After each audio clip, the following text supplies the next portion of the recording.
Assalamualaikum warahmatullahi wabarakatuh. Welcome back to my YouTube channel. Kembali lagi bersama saya Marda di sini. Di sini hari ini, insya Allah kita akan buat konten terkait dengan konten yang sudah saya upload kemarin. Nah, untuk mengingat-ingat kembali konten kemarin itu apa adalah konten yang membahas tentang perjalanan di masa SMA, khususnya masa SMA saya sendiri. Nah, ada beberapa pesan yang masuk dan alhamdulillah tanggapannya positif. Tentunya dari teman-teman SMA ya, yang masih SMA, yang merasa kalau dengan video kemarin itu mereka termotivasi untuk terus belajar dan tetap mengembangkan diri walaupun masih SMA. Nah, ini kemarin ada request dari salah satu anak SMA, tentunya di SMA tempat saya sekolah dulu. Dia minta saya untuk ngupload video seperti ini. Jadi pesannya seperti ini ya, chatnya saya bacain aja. Kak, saya mau sekali tentang bagaimana proses atau perjuangan tak sehingga kita bisa dapat mencapai yang sekarang, dan dimana pencapaian tak Masya Allah sekali, katanya Masya Allah sekali. Jadi untuk pertanyaan pertama kita jawab ya. Jadi kalau dibilang proses atau perjuangan tentunya pasti ada, dan setiap orang pasti punya perjuangan dan perjalanan masing-masing. Untuk yang kata pencapaiannya luar biasa Masya Allah, itu kalau untuk saat ini sih, kalau saya sendiri, saya pribadi merasa ini masih awal ya, dalam artian belum yang wow banget, karena tentunya masih banyak di luar sana orang yang mempunyai pencapaian yang lebih besar dari apa yang saya capai saat ini. Dalam artian kita masih tetap belajar, kita masih tetap terus berproses untuk mencapai sesuatu yang lebih besar lagi untuk di kemudian hari. Namun mungkin saya akan ceritakan pengalaman dan proses perjuangan sampai bisa berada di titik ini. Di titik ini dalam artian mungkin bisa kuliah, kemudian alhamdulillah juga sudah sempat wisuda, dan mungkin bisa kuliah di luar Sulawesi kali ya, dan di universitas negeri.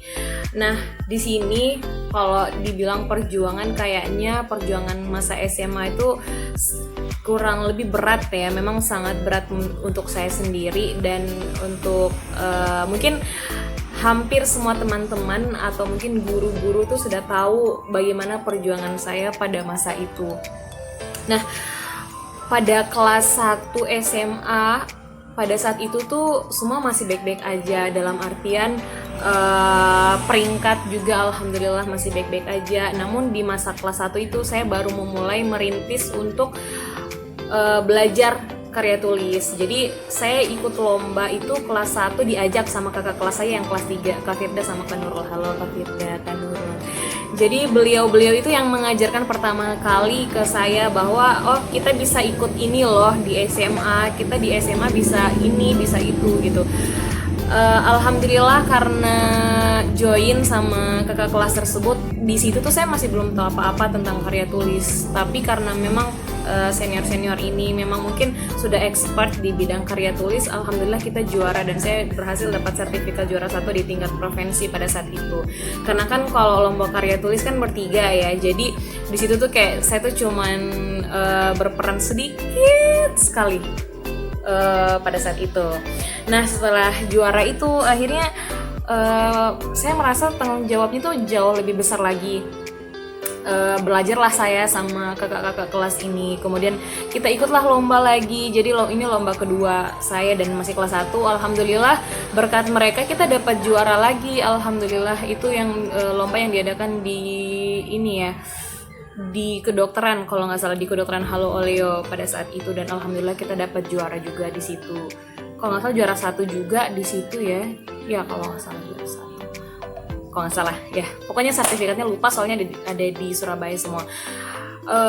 Berkat juara dan berkat lomba kedua itu alhamdulillah mulai lagi belajar dan udah banyak tahu nih, berkat kakak kelas 1 ngajak kakak kelas ke Hamkah. Nah, di situ kita kurang beruntung ya pas ikut lomba. Di situ kita tidak dapat juara di tingkat provinsi juga. Nah di situ tuh saya sedikit down sih, dan downnya tuh down banget karena memang itu pertama kalinya tidak dapat juara. Dan mungkin karena terlalu over PD, merasa bahwa kita tuh sudah sangat hebat, harusnya kita tetap juara, tapi ternyata tidak. Dan memang sebaiknya pada saat itu tuh kita tidak boleh merasakan hal-hal yang kayak terlalu percaya diri bahwa kita pasti bisa menaklukkan ini dengan mudah gitu. Tentunya tidak, pasti ada perjuangan di belakangnya. Nah setelah kegagalan ini akhirnya saya pun bangkit lagi. Awalnya itu bagaimana kita bisa melakukan sesuatu dengan baik dan benar, itu awalnya karena pengalaman dan berani mencoba. Karena kalau dibilang kan nggak mungkin ada orang yang langsung pintar gitu kan, nggak mungkin ada orang yang seperti itu, pasti ada proses di belakangnya. Dan awal saya masuk di bidang karya tulis pun ini karena diajak, pasti punya prosesnya masing-masing dan punya perjuangan masing-masing. Nah kalau saya sendiri pada saat SMA itu perjuangannya adalah memang pada saat SMA itu ada masalah pribadi juga yang saya hadapi. Kemudian inilah yang menjadi pemicu saya untuk terus melakukan hal-hal yang positif, karena memang dengan adanya trigger kita tuh harus malah menjadi lebih semangat lagi untuk membuat hal-hal yang positif, atau lebih termotivasi lagi untuk membanggakan orang tua pada saat itu. Jadi masalah terbesarnya sih di situ. Pada kesempatan lain orang tuh mengatakan bahwa SMA adalah masa-masa terindah untuk mereka, tapi kalau kata saya SMA itu adalah masa-masa dimana kita harus berjuang untuk mencapai cita-cita kita dan tentunya untuk mencapai harapan kita agar bisa membanggakan dan membahagiakan orang tua. Yang paling mungkin yang harus kita ingat adalah cita-cita kita apa, tujuan kita apa, disekolahkan oleh orang tua tuh buat apa, untuk apa gitu. Uang yang dikeluarkan untuk kita sekolah pun juga tidak sedikit. Mungkin ada beberapa orang yang orang tuanya mungkin punya penghasilan yang lebih sehingga tidak berpikir panjang ya untuk mungkin memanfaatkan hal tersebut. Tapi banyak di luar sana yang orang tuanya tuh susah mencari uang, mendapatkan uang agar anaknya bisa sekolah. Nah, kita sebagai anak, apakah kita bisa memanfaatkan jeripaya orang tua kita untuk harapan mereka? Karena salah satu harapan orang tua kita adalah kita lulus sekolah, kita lulus SMA dan dengan dengan nilai yang baik lah, atau walaupun tidak nilai yang baik tapi kita bisa menyelesaikannya dengan baik, seperti itu. Di sini juga dia minta saya menceritakan apa saja perjalanan hidup yang saya dapat dalam perjuangan. Jadi kalau perjalanan pelajaran hidup tuh banyak sekali. Salah satunya adalah pada saat kita mendapatkan suatu masalah, kita harus bagaimana kita bisa tetap berdiri. Jangan sampai kita down atau dengan cuman satu gesekan atau satu masalah saja kita sudah stop sampai di sini. Itu jangan sampai seperti itu, karena kalau kita seperti itu dalam artian kita dikalahkan oleh si masalah itu.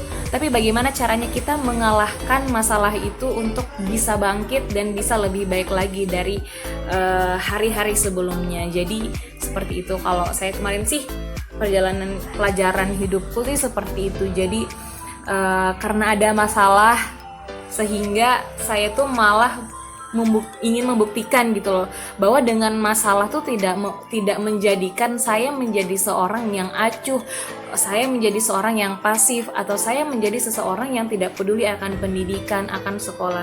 Justru dengan adanya masalah itu saya malah lebih semangat lagi untuk berprestasi, untuk membanggakan orang tua. Tentunya orang tua bangga, kita pun sendiri juga akan bangga, seperti itu.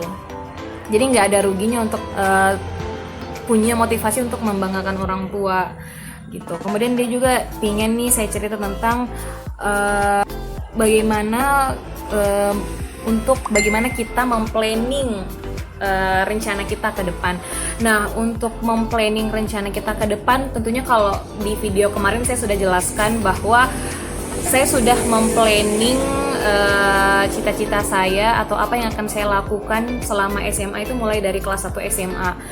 Tapi kalau misalnya kalian posisinya nih saat ini sudah berada di kelas 3, itu tidak masalah, tetap memang harus memplanning apapun. Untuk memplanning sesuatu, kalau dari saya pribadi itu ada beberapa hal yang perlu diperhatikan. Yang pertama adalah teman-teman harus tahu nih, teman-teman pengen posisinya pengen apa, misalnya pengen kuliah atau kerja misalnya. Kalau misalnya teman-teman pengen kuliah, teman-teman pengen kuliah di mana dan jurusan apa, dan itu harus di planning A, B, C, D. Jangan cuma memplanning cuma satu planning, karena kalau satunya gagal kalian akan sangat kecewa dan kalian bingung nantinya mau kemana lagi. Jadi usahakan ada planning A, B, C, dan D atau sampai seterusnya lah. Nah, contohnya seperti apa? Misalnya nih, saya sekarang kelas 3, saya nanti mau daftar di fakultas farmasi misalnya. Saya mau daftar farmasi karena saya ingin menjadi apoteker. Oke, kalau misalnya dengan di farmasi nggak lolos, mungkin saya bisa coba jurusan lain, salah satunya misalnya kesehatan masyarakat. Kalau nggak masuk di jurusan masyarakat, mungkin di gizi misalnya. Universitas apa aja sih yang ingin saya capai?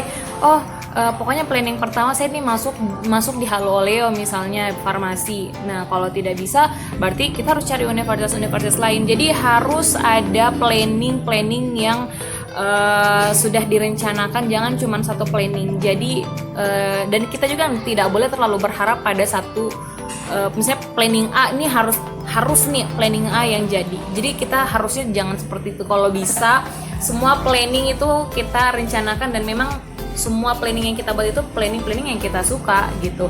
Itu untuk ngeplan ya, untuk ngeplan ke depannya, karena kembali lagi, karena ada juga orang yang tanpa ngeplan dia sudah bisa menerima apapun yang terjadi padanya. Tapi ada memang beberapa orang yang memang harus ngeplan dulu baru bisa menerima untuk bisa menjalankan proses tersebut. Jadi untuk nge-planning sih seperti itu. Selain kita berusaha, tentunya harus ada doa juga. Doa dari kita sendiri, doa dari orang tua, ya itu juga perlu banget untuk kita bisa berjalan lebih baik lah dengan ridho Allah dan ridho orang tua. Oke, itulah tadi cerita saya selama masa SMA sesuai dari request atau pertanyaan yang masuk di chat saya. Lebih kurangnya mohon dimaafkan apabila ada salah kata atau ada salah persepsi dari